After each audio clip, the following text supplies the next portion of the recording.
ఎవరు మిమ్మల్ని బాగా ప్రభావితం చేసిన కవి ఎవరు, రచయిత ఎవరు? కథలు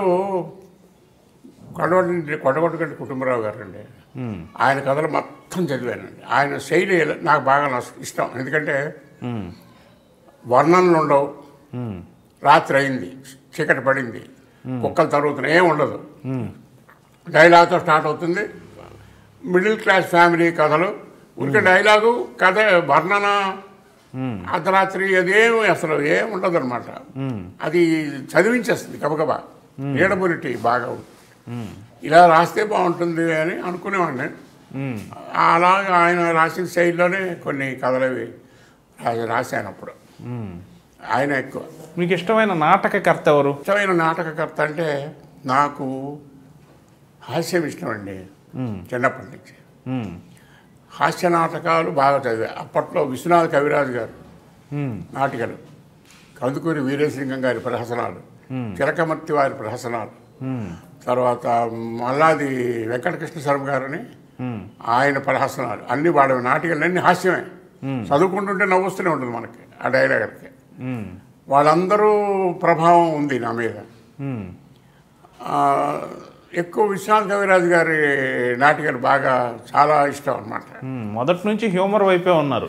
చలం సాహిత్యం వీటిలో పడలేదు మీరు? చలం సాహిత్యం చదివాను కానీ కొంతవరకు తర్వాత వదిలేశాను, చదవలే. ఓకే. ఎందుకంటే అది ఎందుకో నచ్చలేదు నాకు. శైలి బ్రహ్మాండం, రచనా విధానంలో అద్భుతమైన సెంటెన్సెస్, అద్భుతంగా నేరేషన్ చాలా బాగుంటుంది. కాకపోతే ఆయన ఎన్నుకున్న ధోరణి మీకు ధోరణి నాకు నచ్చలే. ఓకే. చదివాను, చదవలేదు కాదు, చదివాను. పాత్రికేయ జీవితం మీద ప్రభావం ఎలా? అసలు పాత్రికేయుడు అవ్వాలి అని ఏమిటి మీకు స్ఫూర్తి? చెప్పాను కదండి, నాకు ఒక దారి ఒక తెన్ను లేదు, ఏమవుతానో నాకే తెలియదు.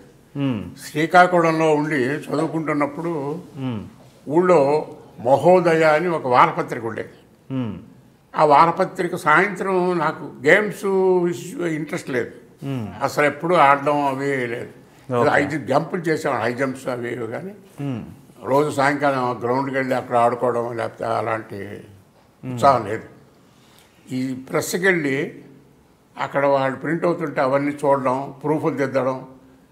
వాళ్ళకేం పోయింది, జీతం అడుగుతున్నాను, వచ్చాడు కదా కుర్రాడు చదువు, ప్రూఫ్లు దిద్దానంటే దిద్దురా అయితే అంటే దిద్దేవాడిని. ప్రూఫ్లు దిద్దడం, సినిమాలు చూసి చిన్న చిన్న సమీక్షలు, సినిమా చూసి వచ్చాను కదా సమీక్ష రాస్తాను రాయాను. ఇలా అక్కడ ఇంట్రెస్ట్ వచ్చింది. చిన్న చిన్నవి ఊళ్ళో సంఘటనలు ఏమైనా ఉంటే రాయడం, అలా మహోదయ వారపత్రికలో రాస్తూ వచ్చా.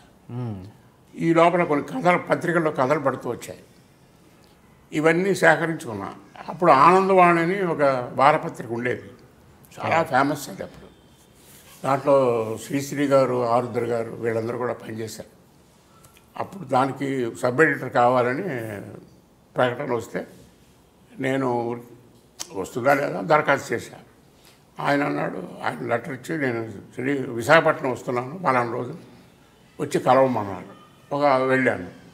ఒక 6-7 వచ్చారు నాతో పాటు. ఆయన ఏదో ఒక్కరిని ఇంటర్వ్యూ చేశాడు, అయిపోయింది. సరి చేస్తామని అన్నారు. సరే అనుకున్నా.